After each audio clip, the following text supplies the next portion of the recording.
Perkembangan Islam di Malaysia. Malaysia adalah suatu negara yang secara geografis masuk dalam wilayah Asia Tenggara.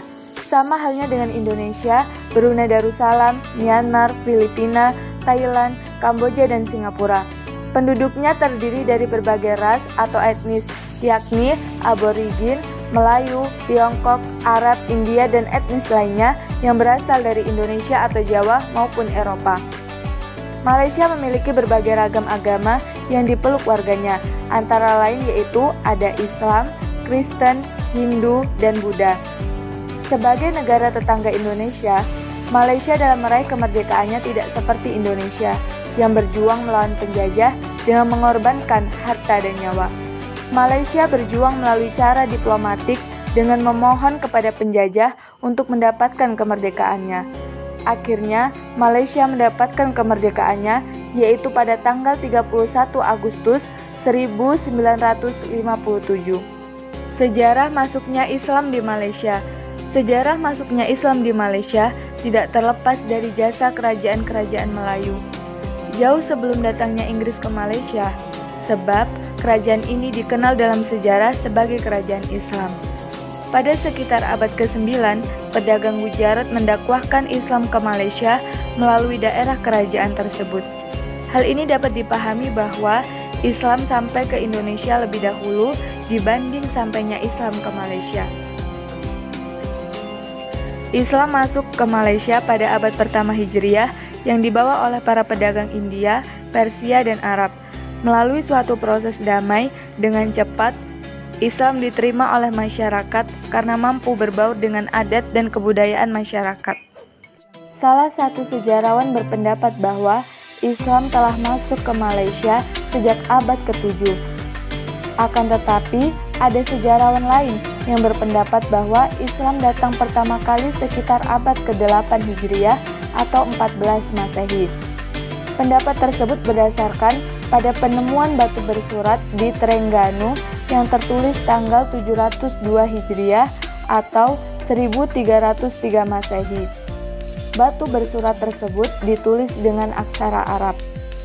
Proses penyebaran Islam di Malaysia. Penyebaran Islam di Malaysia awalnya melalui jalur perdagangan dan ekonomi yang melibatkan orang dari berbagai etnik dan ras bertemu untuk berinteraksi serta bertukar pikiran tentang masalah perdagangan, politik, sosial, hingga keagamaan.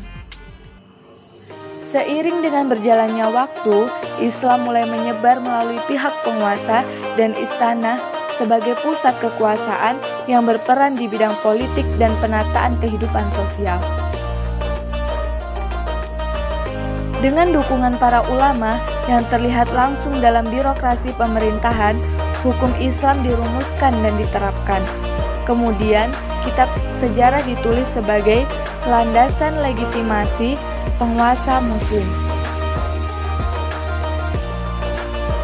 Sisa-sisa peninggalan sejarah juga membuktikan perkembangan Islam di Malaysia. Dapat dilihat pada abad ke-15 misalnya. Ketika itu, Brunei masih bergabung dengan Malaysia. Salah satu sumber dari Tiongkok menyebutkan ada 6 masjid di Malaysia dan ditemukan pula batu nisan silsilah keturunan Raja-Raja Brunei. Kemudian, pada tahun 1852, ada Masjid Jami dibangun di daerah Kuching dan pada tahun 1917 dibangun madrasah yang disebut Madrasah Al-Mursyidah. Fakta-fakta sejarah ini mengindikasikan bahwa Islam di Malaysia terus mengalami perkembangan yang ditandai dengan perkembangan ilmu pengetahuan dan pendidikan Islam yang semakin mengalami kemajuan. Memasuki awal abad ke-20, bertepatan dengan masa pemerintahan Inggris, urusan-urusan agama dan adat Melayu lokal di bawah koordinasi Sultan-Sultan dan hal itu diatur melalui sebuah departemen, sebuah dewan, ataupun kantor sultan. Setelah tahun 1948, Federasi Malaysia telah membentuk sebuah departemen urusan agama.